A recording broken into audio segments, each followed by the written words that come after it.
Cette vidéo vous est proposée par Coliplus, spécialiste du petit déménagement, garde-meubles et location de box individuelles. Puisqu'on parlait de la réforme des collectivités locales, est-ce qu'on pourrait avoir votre point de vue, ou en tout cas essayer de vulgariser, de bien le faire comprendre aux auditeurs, parce que c'est vrai qu'on s'y perd un peu. Oui, c'est très compliqué. On dit cette réforme qui est de notre point de vue d'ailleurs un retour en arrière, puisque c'est une proposition qui vise à recentraliser les moyens financiers au niveau de l'État, au niveau gouvernemental, et à redistribuer ces moyens financiers sous forme de dotation. Donc, puisque la réforme de la taxe professionnelle, par exemple, amène à ça. Donc, une recentralisation qui est contraire à notre point de vue, à ce que nous avons défendu et ce que la gauche a mis en œuvre depuis 1982. Donc ça, c'est le premier point sur lequel les citoyens doivent être très très attentifs. On est déjà rentré avec le système financier mis en œuvre dans la réforme de la taxe professionnelle vers une recentralisation. Les autres aspects qui sont avancés par le gouvernement, c'est de dire qu'il y a trop de strates d'intervention. Et c'est vrai que pour les citoyens, c'est quelquefois compliqué, mais c'est ce qui existe aussi dans d'autres pays européens. Donc le niveau communal, intercommunal, départemental, régional. Voire pays. Alors le pays, on va y revenir sur effectivement la fonction du pays qui est de nature différente de mon point de vue. Mais ces niveaux-là, effectivement, il faut clarifier les compétences des uns et des autres, éviter sans doute que tout le monde fasse tout dans tous les domaines.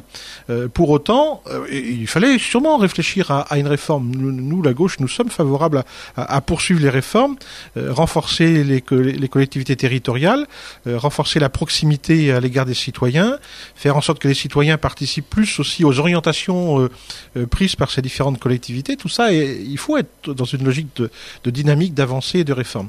Ce qui est proposé par le gouvernement, qui est une forme de fusion qui ne dit pas son nom entre le niveau départemental et régional, de notre point de vue, apportera plus de complications que ne résoudra les problèmes que chacun peut se poser en la matière. Mais encore une fois, regardons comment les choses vont évoluer dans les débats à venir. On aura au cours de ce printemps à travailler sur cette réforme des collectivités territoriales. Bon, ce qui est vrai, et puis pour en revenir au pays, puisque vous l'évoquiez, ce qui est vrai, c'est que le pays, c'est un espace, lui, pour le coup, d'élaboration de projets, qui est pas ce n'est pas une collectivité locale, c'est pas une collectivité territoriale, c'est un groupe projet.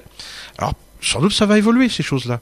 On voit bien que votre secteur de Guichen, par exemple, est interpellé par l'extension de l'agglomération rennaise. Faudra-t-il rentrer plus précisément dans l'agglomération rennaise ou pas?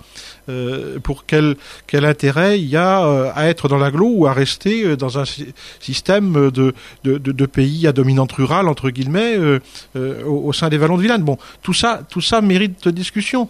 Et il faut le faire calmement, en regardant les avantages et inconvénients de chacune des formules. Mais la manière dont le gouvernement s'y prend, c'est une démarche autoritaire, centralisée, parisienne, pensée par des gens qui n'ont pas forcément non plus d'ailleurs l'expérience des collectivités territoriales. Malheureusement, les technocraties connaissent pas forcément ce qu'est vraiment la vie d'une collectivité locale.